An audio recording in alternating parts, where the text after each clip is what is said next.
Në kuadër të ditës botërore të librit dhe të së drejtës së autorit, nën kujdesin e veçantë të kryetares së Bashkisë Roskovec, zonjës Majlinda Bufi, dhe drejtoreshës së Bibliotekës Publike të qytetit të Roskovecit, zonjës Mimoza Hazizi, u organizua aktiviteti kulturor me fokus librin, ku morën pjesë autorë të njohur dhe figura të quara të letërsisë shqiptare. Në aktivitetin e titulluar Takim me shkrimtar, morën pjesë emra të njohur të krijimtarisë letrare, si zonja Flutura Açka, shkrimtare, zë i thellë dhe emocional i letërsisë bashkohore shqiptare, zoti Ylliet Aliçka, shkrimtar dhe diplomat, i njohur për stilin e tij unik dhe humorin inteligjent, zoti Liridon Mulaj, studiues dhe përkthyes, përfaqësuesi një brezi të ri që sjell një frymë të re në letërsi, si dhe autorët e nderuar të qytetit të Roskovecit, zoti Flamur Çepele dhe zonja Natalita Baku. Kryetarja e Bashkisë Roskovec, Majlinda Bufi, në fjalën përshëndetse, tha për të pranishmit se librat e shkruar janë një nga format më krijuese të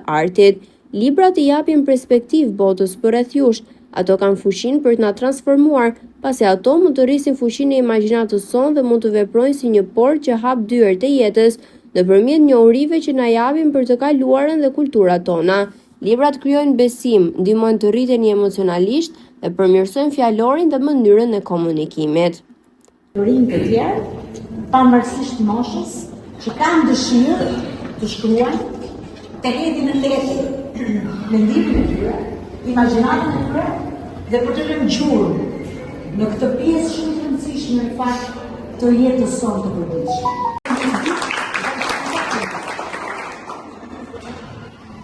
Gjithashtu, më vjen mirë që më së fundmi edhe Flamuri ka ndryshuar mendjen e tij. Që nuk është vetëm kritizerën të mirë, dhe që unë gjithmonë ja kam pranuar që i ka dashanisë për të përmirësuar gjën, por ka pranuar të jetë këtu ku është sot, si pjesë shumë e rëndësishme e komunitetit tonë. Që e kemi pjesë tonën të pandashme dhe do të jemi këtu pavarësisht se kush kryetar vjen sot, është sot apo do të jetë nesër. Dhe padyshim